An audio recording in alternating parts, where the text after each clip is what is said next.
Hello everyone and welcome back to the latest episode of Book Time with Elvis and our continuation in reading Jane Austen's Pride and Prejudice. I really don't know why I keep having to look at it every time because I know what I'm reading, but there you go.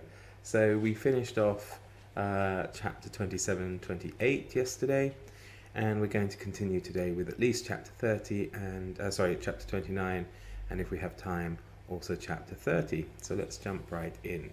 I'm actually recording this just before I go to the dentist because I'm not sure how I'll be able to speak later, and I don't know how long it's going to take. So if there's like a bit of dodgy editing, it means I recorded this chapter pre-dentist and the second chapter post-dentist, so hopefully it'll be okay. Alright, let's go. So, chapter 29. Mr. Collins's triumph in consequence of this invitation was complete. The power of displaying the grandeur of his patroness to his wondering visitors and of letting them see her civility towards himself and his wife was exactly what he had wished for, and that an opportunity of doing so be given so soon was such an instance of Lady Catherine's condescension as he knew not how to admire enough. I confess, said he, that I should not have been at all surprised by her ladyship's asking us on Sunday to drink tea and spend the evening at Rosings. I rather expected, from my knowledge of her affability, that it would happen. But who could have foreseen such an attention as this? Who could have imagined that we should receive an invitation to dine there, an invitation moreover including the whole party, so immediately after your arrival? I am the less surprised at what has happened, replied Sir William, from that knowledge of what the manners of the great really are, which my situation in life has allowed me to acquire. About the court such instances of elegant breeding are not uncommon. Scarcely anything was talked of the whole day or next morning but their visit to Rosings. Mr. Collins was carefully instructing them in what they were to expect, that the sight of such rooms, so many servants, and so splendid a dinner might not wholly overpower them. When the ladies were separating for the toilette, he said to Elizabeth, "Do not make yourself uneasy, my dear cousin, about your apparel." "Oh, cheeky devil! Lady Catherine is far from requiring that elegance of dress in us which becomes herself and daughter. I would advise you merely to put on whatever of your clothes is superior to the rest. There is no occasion for anything more. Lady Catherine will not think the worse of you for being simply dressed. She likes to have the distinction of rank preserved." Oh, Jesus!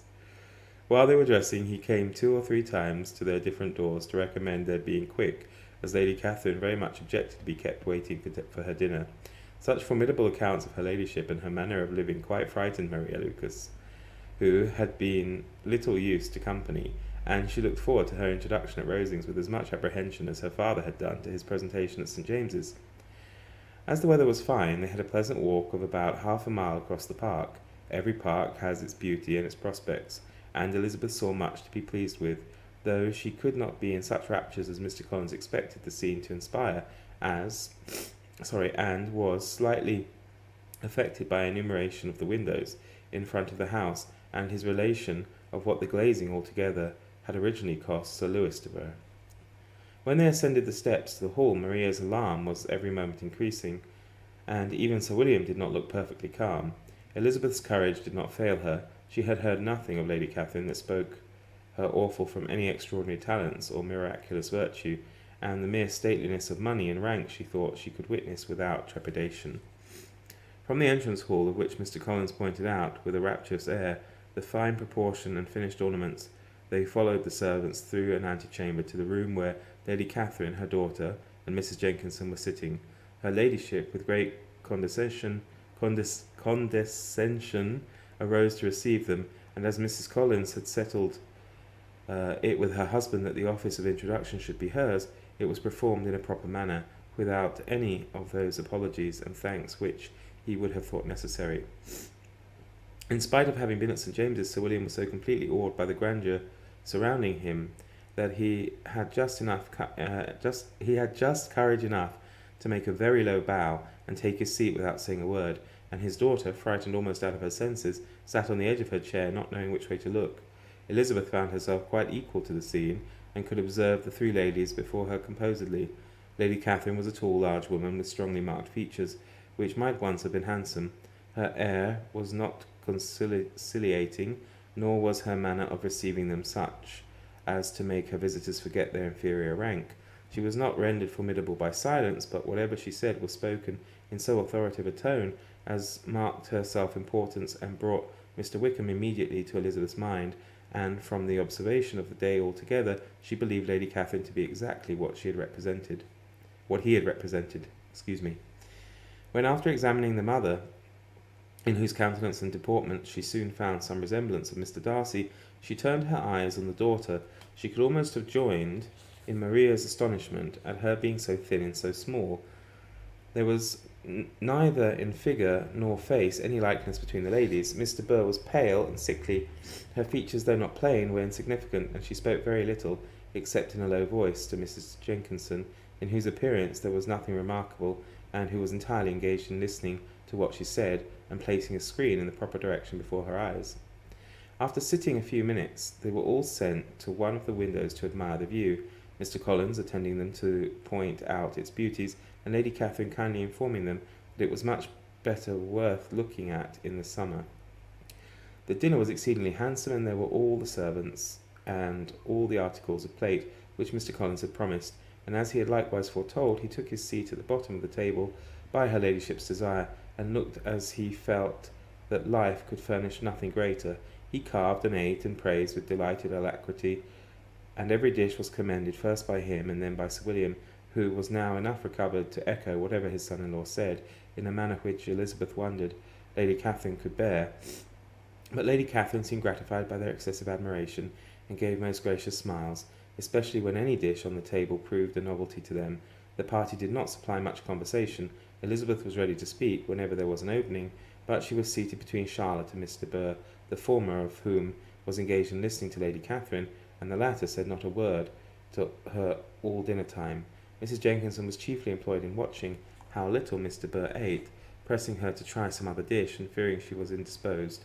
Maria thought speaking out of the question, and the gentlemen did nothing but eat and admire. When the ladies returned to the drawing-room, there was little to be done but to hear Lady Catherine talk, which she did without any intermission till coffee came in, delivering her opinion on every subject in so decisive a manner as proved that she was not used to having her judgment controverted. She inquired into Charlotte's domestic concerns familiarly and minutely, and gave her a great deal of advice as to the management of them all, told her how everything ought to be regulated in so small a family as hers, and instructed her as to the care of her cows and her poultry. Elizabeth found that nothing was beneath this great lady's attention which could furnish her with an occasion for dictating to others. In the intervals of her discourse with Mrs. Collins, she addressed a variety of questions to Maria and Elizabeth, but especially to the latter, of whose connection she knew the least, and who, she observed to Mrs. Collins, was a very genteel, pretty kind of girl. She asked her at different times how many sisters she had, whether they were older or younger than herself, whether any of them were likely to be married, whether they were handsome, where they had been educated, what carriage her father kept, and what had been her mother's maiden name. Elizabeth felt all the impertinence of her questions, but answered them very composedly. Lady Catherine then observed, "Your father's estate is entailed on Mr. Collins, I think. For your sake," turning to Charlotte, "I'm glad of it, but otherwise I see no occasion for entailing estates from the female line. It was not thought necessary in Sir Lewis de Bourgh's family. Do you play and sing, Miss Bennet?" "A little." "Oh, then some time or other we shall be happy to hear you. Our instrument is a capital one, probably superior to... You shall try it some day. Do your sisters play and sing?" "One of them does." "Why did not you all learn? You ought all to have learned. The Miss Webbs all play, and their father has not so good an income as yours. Do you draw?" "No, not at all." "What, none of you?" "Not one." "That is very strange. But I suppose you had no opportunity. Your mother should have taken you to town every spring for the benefit of masters." "My mother would have had no objection, but my father hates London." "Has your governess left you?" "We never had any governess." "No governess? How is that possible? 5 daughters brought up at home without a governess? I never heard of such a thing. Your mother must have been quite a slave to your education." Elizabeth could hardly help smiling as she assured her that had not been the case. "Then who taught you? Who attended to you? Without a governess you must have been neglected." "Compared with some families, I believe we were, but such of us as wished to learn never wanted the means. We were always encouraged to read, and had all the masters that were necessary. Those who chose to be idle certainly might. Ay, no doubt, but that is what a governess will prevent, and if I had known your mother, I should have advised her most strenuously to engage one. I always say that nothing is to be done in education without steady and regular instruction, and nobody but a governess can give it. It is wonderful how many families I have been the means of supplying in that way. I am always glad to get a young person well placed out. 4 nieces of Mrs. Jenkinson's are most delightedly situated through my means, and it was but the other day I recommended another young person who was merely accidentally mentioned to me, and the family are quite delighted with her. Mrs. Collins, did I tell you of Lady Metcalfe's calling yesterday to thank me? She finds Miss Pope a treasure. Lady Catherine, said she, you have given me a treasure. Are any of your younger sisters out, Miss Bennet? Yes, ma'am. All. All? What, all 5 out at once? Very odd. And you only the second? The younger ones out before the elder are married? Your younger sisters must be very young. Yes, my youngest is not 16.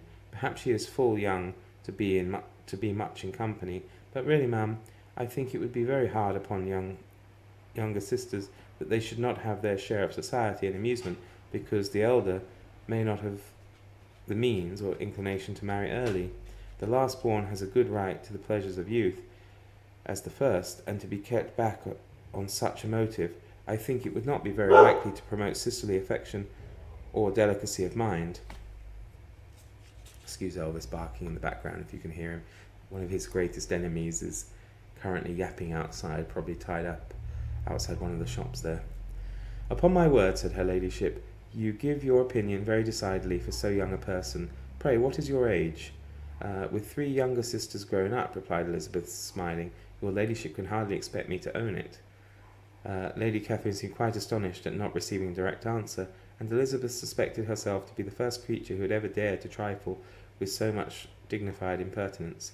You cannot be more than 20, I am sure, therefore you need not conceal your age. I am not 21. When the gentlemen had joined them and tea was over, the card tables were placed. Lady Catherine, Sir William, and Mr. and Mrs. Collins sat down to quadrille, and as Mr. Burr chose to play at casino, the 2 girls had the honour of assisting Mrs. Jenkinson to make up her party. Their table was superlatively stupid. Scarcely a syllable was uttered that did not relate to the game, except when Mrs. Jenkinson expressed her fears of Mr. Burr's being too hot or too cold, or having too much or too little light.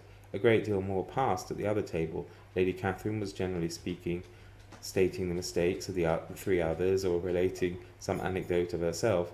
Mr. Collins was employed in agreeing to everything her ladyship said, thanking her for the very fish he won, and apologising if he thought he won too many. Sir William did not say much. He was storing his memory with anecdotes and noble names. When Lady Catherine and her daughter had played as long as they chose, the tables were broken up. The carriage was offered to Mrs. Collins, gratefully accepted, and immediately ordered. The party then gathered round the fire to hear Lady Catherine determine what weather they were to have on the morrow. From these instructions they were summoned by the arrival of the coach, and with many speeches of thankfulness on Mr. Collins's side, and so as many bows on Sir William's, they departed. As soon as they had driven from the door, Elizabeth was called on by her cousin to give her opinion of all that she had seen at Rosings, which for Charlotte's sake she made more favourable than it really was, but her commendation, though costing her some trouble, could by no means satisfy Mr. Collins, and he was very soon obliged to take her ladyship's praise into his own hands. So apologies, I'm going to have to stop there. Not that it really matters to you, because I could just edit it, but we'll see. I have to go to the dentist. So wish me luck, and hopefully I'll be able to continue when I get back. Alright, see you soon. So I'm back. That was quick, wasn't it? A little bit numb, but, I'll survive. Okay, so, chapter 30.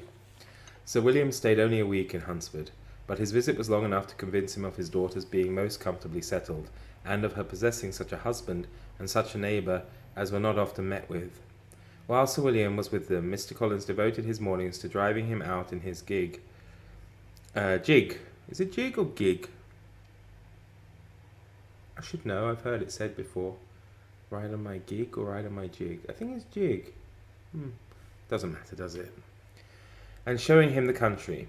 But when he went away, the whole family returned to their usual employments, and Elizabeth was thankful to find that they did not see more of her cousin by the alteration, for the chief of the time between breakfast and dinner was now passed by him either at work in the garden, when reading and writing, and looking out of the window in his own book-room, which fronted the road. The room in which the ladies sat was backwards. Elizabeth at first had rather wondered that Charlotte should not prefer the dining parlour for common use. It was a better-sized room and had a pleasanter aspect. But she soon saw that her friend had an excellent reason for what she did, for Mr. Collins would undoubtedly have been much less in his own apartment had they sat in one equally lively, and she gave Charlotte credit for the arrangement.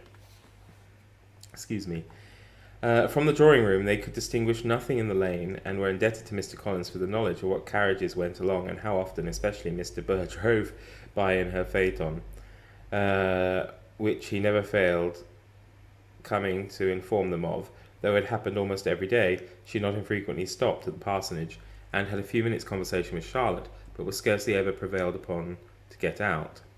Very few days passed in which Mr. Collins did not walk to Rosings, and not many in which his wife did not think it necessary to go likewise, and till Elizabeth recollected that there might be other family livings to be disposed of, she could not understand the sacrifice of so many hours. Now and then they were honoured with a call from her ladyship, and nothing escaped her observation that was passing in the room during these visits. She examined into their employments, looked at their work, and advised them to do it differently, found fault with the arrangement of the furniture, or detected the housemaid in negligence, and if she accepted any refreshment, seemed to do it only for the sake of finding out that Mrs. Collins's joints of meat were too large for the family.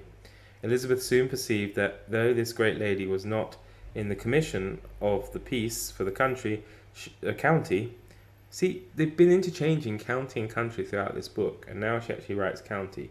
Perhaps it has a different meaning. Maybe county in this case is a district, because when they talk about people having left the country, meaning they've left what we call now their county or state, I don't know.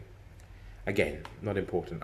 I do have an annotated ebook version, so I should probably have read from that, but as I say, I wanted to read from this one.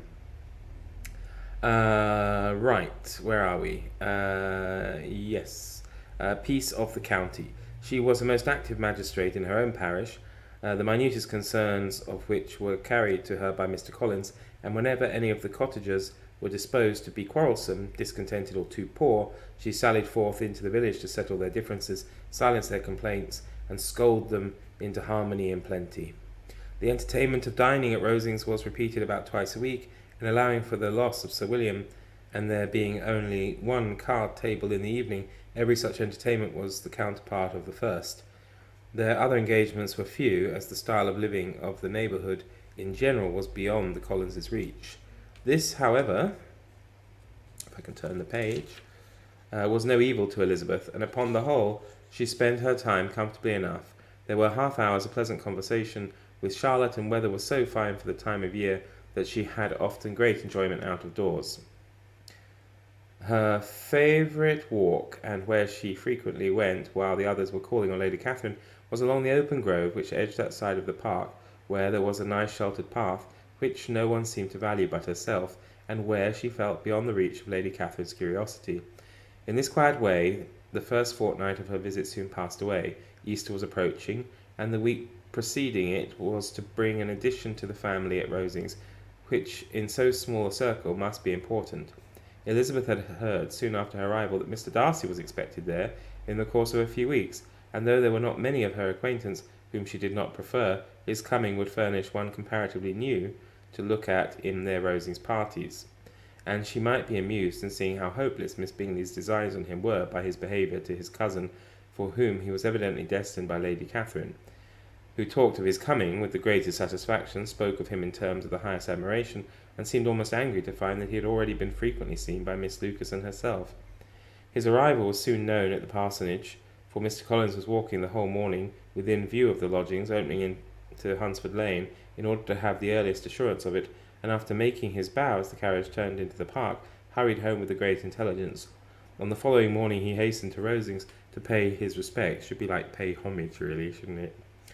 There were two nephews of Lady Catherine to require them, for Mr. Darcy had brought with him a Colonel Fitzwilliam, the younger son of his uncle, Lord So-and-so. She doesn't put the name there, interesting. and to the great surprise of all the party, when Mr. Collins returned, a gentleman accompanied him. Charlotte had seen them from her husband's room crossing the road, and immediately running to the other, told the girls what an honour they might expect, adding, I may thank you, Eliza, for this piece of civility. Mr. Darcy would never have come so soon to wait upon me. Elizabeth had scarcely time to disclaim all right to the compliment before their approach was announced by the doorbell, and shortly afterwards the three gentlemen entered the room. Colonel Fitzwilliam, who led the way, was about 30, not handsome, but in person and address most truly the gentleman. Mr. Darcy looked as he had been used to look in Hertfordshire, paid his compliments with his usual reserve to Mrs. Collins, and whatever might be his feelings towards his friend, met her with every appearance of composure. Elizabeth merely curtsied to him without saying a word. Colonel Fitzwilliam entered into conversation directly with the readiness and ease of a well-bred man, and talked pleasantly, but his cousin, after having addressed a slight observation on the house and garden to Mrs. Collins, sat for some time without speaking to anybody. At length, however, his civility was so far awakened as to inquire of Elizabeth after the health of her family. She answered him in the usual way, and after a moment's pause added, My eldest sister has been in town these 3 months. Have you never happened to see her there? She was perfectly sensible that he never had, but she wished to see whether he would betray any consciousness of what had passed between the Bingleys and Jane, and she thought he looked a little confused as he answered that he had never been so fortunate as to meet Miss Bennet. The subject was pursued no further, and the gentleman soon afterwards went away. So we'll stop there and pick up with chapter 31 tomorrow. Thank you, everybody, and sorry if my voice changed after the dental visit there. Hopefully everything will be back to normal tomorrow. Do take care, and see you then. Bye, everybody.